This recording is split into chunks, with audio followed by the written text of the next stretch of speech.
How you doing today, folks? This one is bittersweet. So if I'm reviewing this knife, it means this knife's getting sent back tomorrow, and I am sad. I love this knife. Ryan Palmer, Orientic 7, loaned me, I think, 4 knives, something like that. They were all good. Some were great, some were just absolutely incredible. This one is firmly in the incredible category. Now, I'm not going to mess too much up with specs and everything else. This is going to be just an opinion of use. But, spoiler alert, I had no complaints when I got this knife. I have no complaints after about a month and a half of use and carry and love and yeah. I have nothing but good things to say. So let's get started. First off, we have a beautiful M390 blade with this crazy kind of stone bead blast finish, which does not really show scratches at all. You can see it does kind of smear easily fingerprints, but it kind of blends in with the wash so well that it's just fantastic. As far as the action, you can slow roll it, which is what I usually do because I kind of a fan of the whole Sebenza thing. Or, it rockets out. No issues at all. You can front flip it. No issues at all. It's very light. I don't know the exact weight. Again, I don't really deal with too much of specs on my channels, but yeah, man, just look at it. The carbon fibers almost entirely void free. There is one little void right there if you can see it. It's very small. You have to really pay attention to it, and it's kind of on this back side, which you'll probably never even see in the first place. Now we have this bronze titanium backspacer, bronze titanium clip, the bronze screws, bronze pivot, bronze thumb lug. Everything very much fits together so perfectly. Everything matches everything else. Just aesthetic wise, that is a beautiful knife. Now, you guys know I like my big badass bruisers. I also like heavy knives. This knife is light. It's not a bruiser. It's not small. It's nowhere near the size I would like it to have. I have a little bit of pinky sticking off the end, but still, it just fits so well in my hands. I really kind of feel this very slight contouring. Because look at that. This is one step away from a slab. But the contouring is so slight and so eloquent that somehow it just fits in my hands perfectly, even though just a little bit too small for them. I've had maybe 40 people hold this, not cut anything. This isn't my knife, so I'm not going to go lend this out to other people. But as far as holding it, giving impressions on it, it all just fit like a glove in their hand.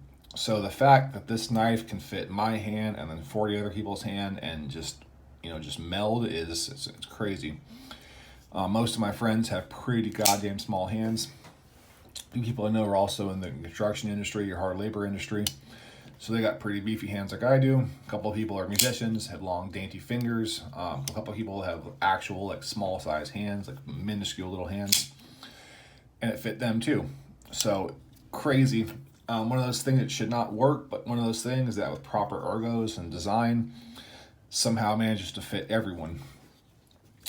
So this is going to be a pretty brief video. I'm going to do a couple size comparisons. I'm going to give you an overall opinion, which you already know, which is that I love this knife. And then I'm going to wish you all a great day. So this is a full-size Benchmade Reptilian. Again, the Strizh is a big knife. Not a huge knife, but it's a sizable one. We have a Benchmade Contigo. The Contigo is bigger than the Strizh. Not by much, definitely comparable in size. Current EDC, which is the DSK Javelina. It's actually pretty comparable in size to the Javelina. It's just a little bit bigger, but we're talking very, very minuscule amounts.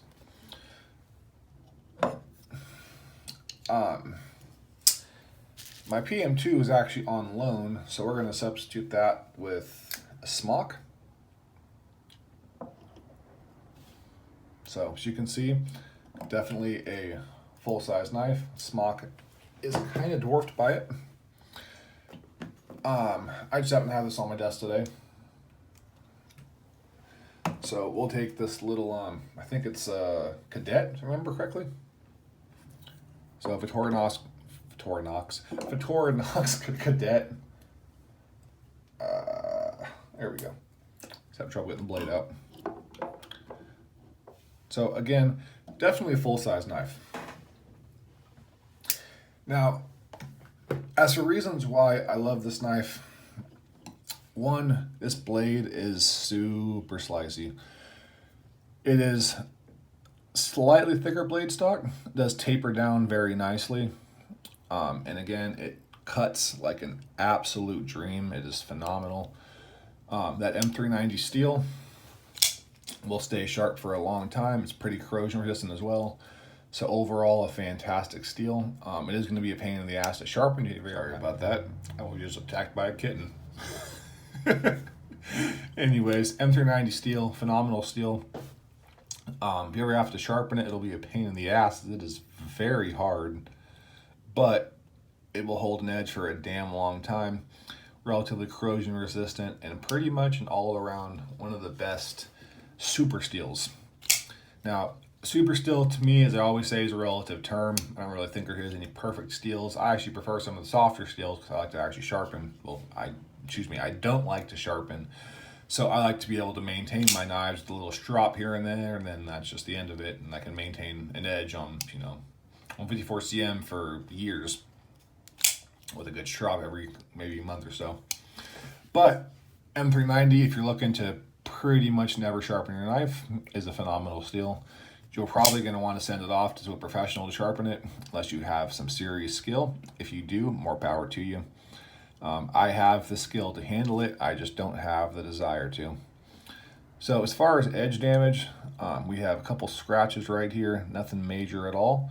This is again after months of use, about a month, and you can actually see it's kind of coming off. So not even edge damage, just look like that. So edge is pretty much perfect after a whole bunch of use. Again, I do not beat up other people's knives. This is Ryan Palmer's knife, so I will not abuse it. But it definitely got used. Now, again, the steel is fantastic. To me, the real hat trick of this knife is just, the clip. It fits perfectly in your pocket, yes, but there's no hot spot. You can't even feel the clip.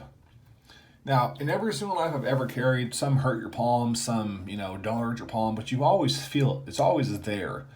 Once you hold it, there's a clip there, but it's not, it's either good or bad. This one is invisible. I don't feel it at all. And honestly, the more I hold it, the tighter I hold it, as you can see right now, my knuckles are bulging out of my hands, the less I feel. So if you hold it really, really loose, you can kind of feel it, but if you really choke up on it, like you really want to go to work, it somehow manages to disappear more. So there are 0 hot spots on this knife at all. That is incredible.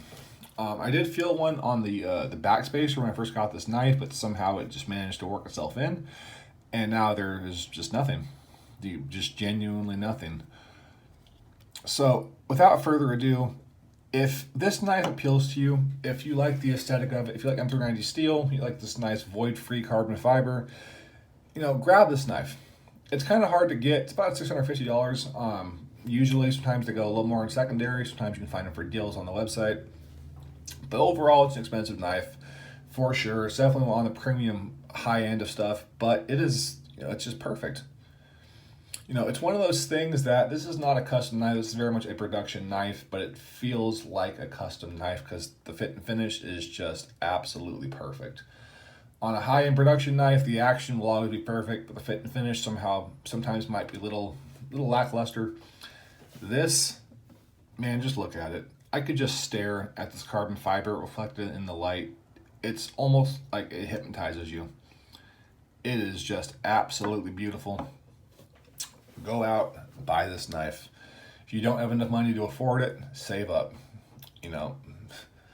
I tell everybody every day, man, like if you happen to collect knives, and you buy 20 gas station knives, well, you could have saved up that $200 and bought a higher end knife. And if you bought a higher end knife, you could have saved up a couple of those higher end knives and bought something like this, which is just perfect. You know, again, I'm kind of preaching my own personal philosophy, not telling anybody to do what I say. You guys are definitely entitled to your opinion and do whatever the hell you want to do as people. This is just how I see the world. But the Strizh it's just perfect.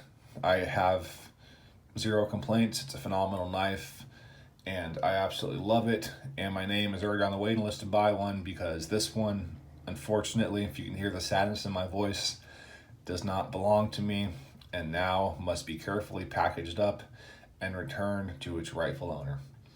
Now, as always, folks, I love you all very, very much. Thank you for your time, your likes, your support, your subscribe, your comments, your everything. I love talking to you guys. At the recording of this video, we are at 299 subscribers, so close to that 300 mark. And just know that if we get there, you're going to make my day. And if we get to 10,000, you're going to make my day. But at the same time, I'm not here to get YouTube famous. I'm not here to get my name out there. None of these things really appeal to me, man. You guys, the community, are my love, and that's what appeals to me. I want to be able to talk to you guys, to know you guys, to make friends, have fun, and just talk shop and talk knives with people of the same ilk. So every single person that subscribes, I highly encourage you, contact me, by all means talk. Maybe we can fucking become friends. I love this community. I love all of you. I love talking knives, and as always, I appreciate you all so very much. Now, do me just this one personal favor, folks, and do the best you can to be a better person tomorrow than you are today. And I do promise you, will find your center in life and just be happy, man. There's too much negativity in the world, so let's love one another, look past all the drama, all the bullshit, all the hate, and just love one another. That's enough of all the hippie shit now. As always, I love you. Take care, and have a great day, folks. Bye.